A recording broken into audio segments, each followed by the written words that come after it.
Baik, Assalamualaikum warahmatullahi wabarakatuh. Baik, kami dari kelompok 2 akan mempresentasikan materi kami dengan judul Pertumbuhan Batang.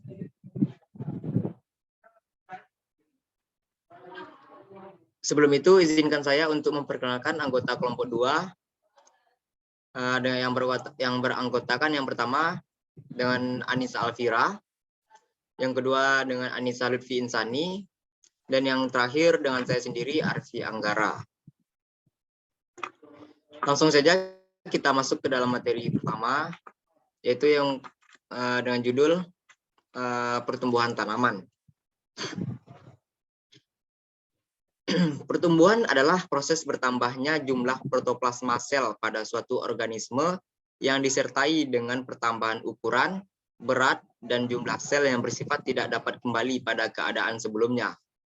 Sedangkan pengertian perkembangan pada prinsipnya adalah tahapan-tahapan perubahan yang progresif yang terjadi dalam rentang kehidupan organisme tanpa membedakan aspek-aspek yang terdapat dalam diri organisme tersebut.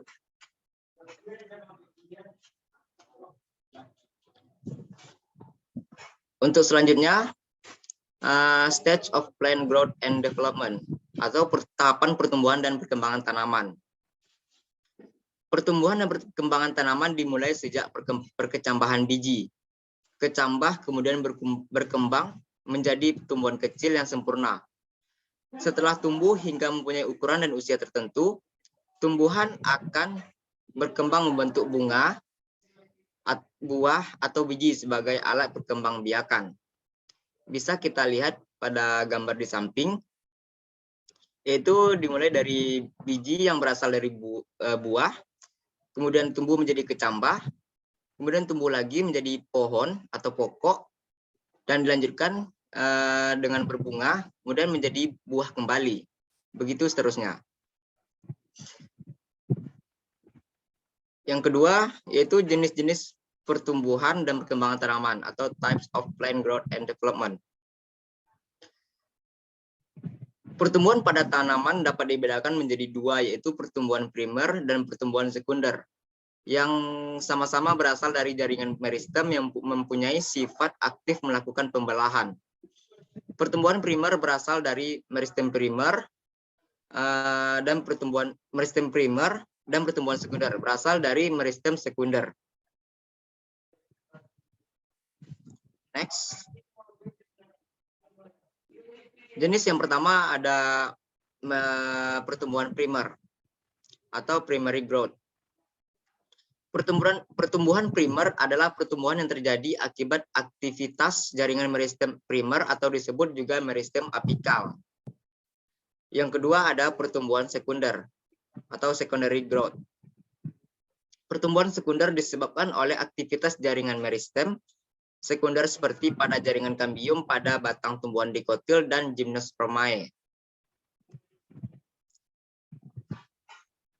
Adapun faktor-faktor yang mempengaruhi pertumbuhan dan perkembangan tanaman yaitu yang pertama internal faktor atau faktor dari dalam. Faktor mempengaruhinya itu ada genetik, yang kedua ada enzim, dan yang terakhir ada hormon. Hormonnya itu ada yang pertama ada hormon auksin atau auksin hormon. Hormon ini berfungsi sebagai merangsang pemanjangan sel pada daerah titik tumbuh. Yang kedua, merangsang pertumbuhan akar. Yang ketiga, merangsang pertumbuhan buah tanpa biji. Kemudian merangsang diferensiasi jaringan pembuluh. Lalu merangsang absisi atau pengguguran pada daun. Dan yang terakhir berperan dalam dominasi apikal. Selanjutnya, ada hormon gilberellin atau gilberellin hormon. Fungsi dari hormon ini yaitu merangsang pemanjangan batang dan pembelahan sel. Yang kedua, merangsang perkecambahan biji. Yang ketiga, break seed dormancy. Dan yang keempat, merangsang pembungaan dan pembuahan. Untuk hormon selanjutnya ada hormon sitokinin atau sitokinin hormon. Fungsi dari hormon itu yang pertama merangsang pembelahan dan pemanjangan sel. Yang kedua merangsang dominansi aplikasi oleh auksin. Yang selanjutnya merangsang pertumbuhan titik tumbuh. Kemudian mematahkan dormansi biji serta merangsang pertumbuhan embrio. Lalu merangsang pembentukan akar dan cabang. Kemudian menghambat pertumbuhan akar adventif. Lalu menghambat proses penuaan daun, bunga, dan buah dengan cara mengontrol proses kemunduran yang menyebabkan kematian sel-sel daun. Untuk selanjutnya ada abscisic acid hormone atau hormon asam absisat. Fungsi dari hormon ini adalah mengurangi kecepatan pembelahan dan pemanjangan di daerah titik tumbuh. Kemudian memacu pengguguran daun pada saat kemarau untuk mengurangi penguapan air. Kemudian membantu menutup stomata daun untuk mengurangi penguapan. Kemudian mengurangi kecepatan pembelahan dan pembelahan sel bahkan menghentikannya. Selanjutnya berfungsi sebagai memicu berbagai jenis sel tumbuhan untuk menghasilkan gas etilen. Dan yang terakhir memacu dormansi biji agar tidak berkecambah. Untuk hormon selanjutnya ada gas etilen. Fungsi dari gas ini yaitu mempercepat pematangan buah, lalu menghambat pemanjangan akar, batang, dan pembungaan. Kemudian menyebabkan pertumbuhan batang menjadi kokoh dan tebal. Lalu merangsang proses absisi interaksi antara etilen dengan auksin. Lalu memacu proses pembungaan interaksi antara etilen dengan giberelin, mengontrol rasio bunga jantan dengan bunga betina pada tumbuhan monoecious. Kemudian yang keenam, asam traumalin atau hormon luka. Dan yang ketujuh, ada hormon kalin yang dihasilkan pada jaringan meristem, memacu pertumbuhan organ tumbuh-tumbuhan. Jenis-jenis dari hormon kalin yaitu yang pertama ada hormon pitokalin yang berfungsi sebagai memacu pertumbuhan daun atau stimulate leaf growth. Yang kedua, hormon kaulokalin memacu pertumbuhan batang atau stimulate stem growth. Yang ketiga ada hormon rizokalin yang berfungsi sebagai stimulate root growth. Dan yang terakhir ada antokalin yang berfungsi sebagai stimulate flower and fruit growth.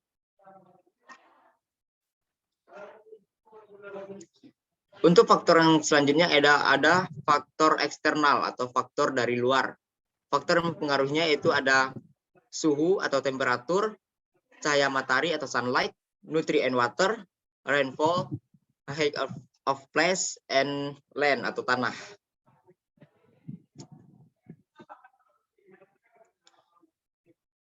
Untuk selanjutnya, stem properties and function.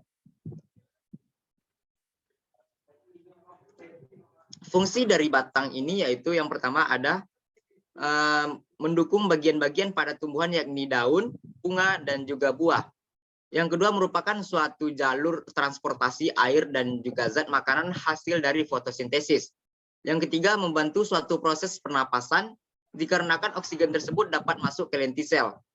Yang keempat, tempat melekatnya suatu daun, bunga, dan juga buah. Yang kelima, sebagai penopang atau juga sebagai penyokong sehingga tumbuhan tersebut tetap dapat berdiri tegak, ialah sebagai alat perkembangbiakan dengan secara vegetatif dengan menggunakan metode pencangkokan. Dan yang terakhir ada sebagai tempat menyimpan cadangan makanan, contohnya ialah sagu. Selanjutnya sifat-sifat batang. Yang pertama karakteristiknya, yang pertama ada batang tumbuhan bersifat fototropi, yaitu memiliki arah pertumbuhan ke atas atau menuju cahaya. Yang kedua, stem growth is generally not limited, atau pertumbuhan batang umumnya tidak terbatas. Yang ketiga, batang tumbuhan monokotil memiliki ruas-ruas yang jelas. Yang kelima, beberapa jenis tumbuhan dapat dibedakan dengan bagian lainnya, contohnya batang pohon kelapa. Yang keenam, Ada pula batang tertutup pelepah daunnya, contohnya yaitu tanaman jagung. Dan yang ketujuh, tumbuhan gymnospermae atau tumbuhan biji terbuka. Tumbuhan ini hanya terdiri atas tumbuhan berkayu. Dan yang terakhir, tumbuhan angiospermae atau tumbuhan biji tertutup. Terdiri atas tumbuhan yang mempunyai batang basah, batang rumput, batang mendong, dan batang berkayu.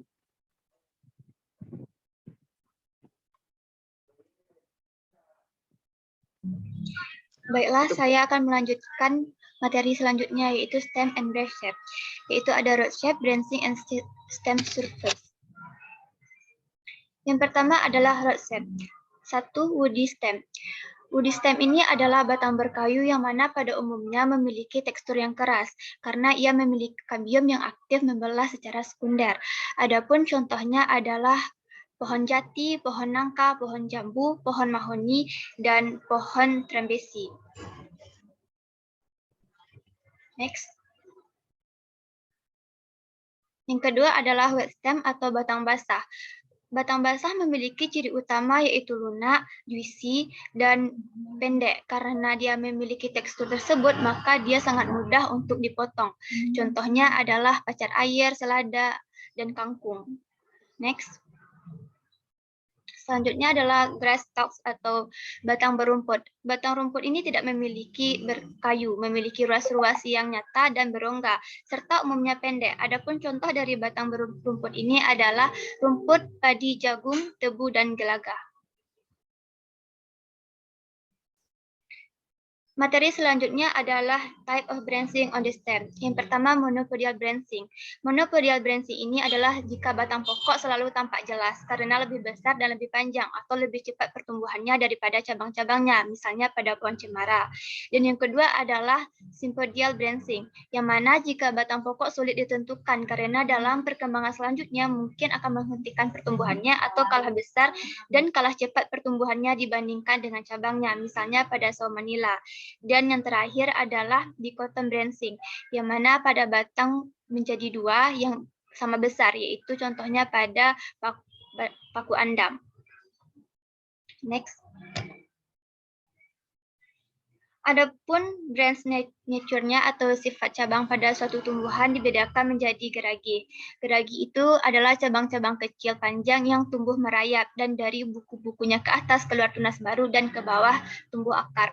Adapun cabangnya demikian dibedakan menjadi dua. Yang pertama branches scraping into the ground atau cabang merayap ke atas tanah, contohnya pada daun kaki kuda. Yang kedua adalah branches scraping up the ground atau cabang merayap ke dalam tanah, contohnya teki. Selanjutnya adalah watershoot atau tunas air, yaitu cabang yang biasanya tumbuh cepat dengan ruas-ruas yang panjang dan seringkali berasal dari kuncup yang tidur atau kucuk-kucuk liar, misalnya pada kopi. Yang ketiga adalah longserum. Longserum adalah cabang-cabang yang biasanya merupakan pendukung daun-daun dan mempunyai ruas-ruas panjang. Dan yang terakhir adalah short serum atau cabang-cabang kecil dengan ruas-ruas pendek yang selain daun biasanya merupakan pendukung bunga dan buah. Next. Yang ketiga adalah stem surface atau permukaan batang. Adapun yang pertama adalah lunak, contohnya pada batang jagung. Yang kedua ribet atau berusuk, yang mana pada permukaan batang terdapat rigi-rigi membujur, misalnya pada iler. Yang ketiga adalah beralur, yaitu jika batang yang membujur terdapat alur yang jelas, misalnya pada Cryos brevianus. Selanjutnya bersayap.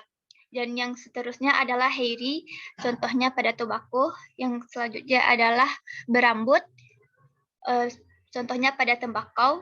Berduri, contohnya pada batang bunga mawar. Memperlihatkan bekas daun pada pepaya, memperlihatkan bekas daun penumpu, yaitu pada nangka, dan memperlihatkan banyak lentisel, misalnya pada senggon. Dan keadaan lain seperti lepasnya kerak, contohnya pada pohon kayu putih. Demikian materi dari saya kembalikan kepada moderator. Baiklah, untuk materi selanjutnya ada direction of growing stems and branches, yaitu arah tumbuh batang dan modifikasi dari batang. Arah tumbuh batang yaitu tegak lurus, misalnya pada pepaya, menggantung, contohnya pada anggrek, menjalar di tanah, contohnya pada semangka, menjalar, contohnya juga pada ubi jalar dan kacang tanah. Mengangguk, yaitu batang tumbuh tegak lurus tetapi ujungnya membengkok lagi ke bawah, contohnya pada bunga matahari. Merambat, contohnya merambat ini dibantu oleh perlekatan, yaitu akar lekat misalnya pada sirih, akar pembeli misalnya pada vanili, cabang pembelit misalnya pada anggur, daun pembelit misalnya pada kembang sungsang, tangkai pembelit misalnya pada kapri, duri daun misalnya pada rotan, dan kait misalnya pada gambir. Lalu membelit, yaitu batang sendiri dan naik dengan membelit tiang panjat, arah lilitan, membelit ke kiri berlawanan dengan arah jarum jam, misalnya pada kembang telang, membelit ke kanan searah dengan jarum jam, misalnya pada gadung. Kemudian ada modifikasi dari batang. Modifikasi dari batang ini ada yang dari permukaan tanah, ada yang dari subaerial, dan ada yang terdapat di bawah permukaan tanah. Modifikasi dari atas permukaan tanah ini, yaitu batang yang tereduksi menjadi lempengan, contohnya pada wortel, batang tegak, batang yang kuat dan tegak lurus dengan permukaan tanah seperti terdapat pada mangga, batang yang lemah atau lembut, batang ini tipis, lunak, dan lemah, serta membutuhkan penopang. Lalu ada merayap, terdapat pada rumput, stroberi, dan oksalis. Lalu memanjat, batang yang merayap di atas permukaan tanah tetapi tidak menghasilkan akar dari nodus. Batang ini dibedakan menjadi dua, yaitu postrate dan decumbens. Modifikasi batang dari subaeria, yaitu batang pelari. Ketika batang tumbuh dan menyebar di permukaan tanah, akar berkembangnya ke sisi bawah dan daun muncul dari sisi atas, seperti pada sindon, dikton, dan oksalis, yaitu stolon. Selanjutnya ada stolon, batang yang bercabang-cabang kecil dan berkumpul serta tumbuh ke semua arah, contohnya pada stroberi dan jasmine peppermint. Sakar, yaitu batang utama yang tumbuh secara horizontal di atas permukaan tanah, contohnya pada peppermint, nanas, dan chrysanthemum. Offset, yaitu batang lateral yang pendek dan setiap nodus muncul roset, daun, dan dasar untuk munculnya akar terlihat pada pistia dan eichhornea. Modifikasi batang yang terdapat di bawah permukaan tanah, contohnya ada umbi yang biasa kita lihat pada kentang, rizoma yang ada terdapat pada jahe dan kunyit, serta kurkuma. Lalu corm merupakan batang yang terkondensasi yang tumbuhnya vertikal di bawah permukaan tanah. Contohnya pada colocasia, alocasia, zeminken, saffron, dan lainnya. Umbi lapis, yaitu batang yang tersuksi memiliki lempeng dikeliling oleh sisi-sisi daun. Contohnya pada bawang bombay dan bawang merah. Kemudian ada sulur batang, merupakan batang yang tidak memiliki daun, membentuk spiral dan digunakan untuk memanjat. Contohnya pada vitis. Lalu bulbis, merupakan batang yang terkondensasi tunas ketiak yang berdaging. Batang seperti ini berfungsi sebagai organ reproduksi vegetatif seperti pada Dioscorea, globa, ogive, dan oxalis. Sekian, saya kembalikan kepada moderator.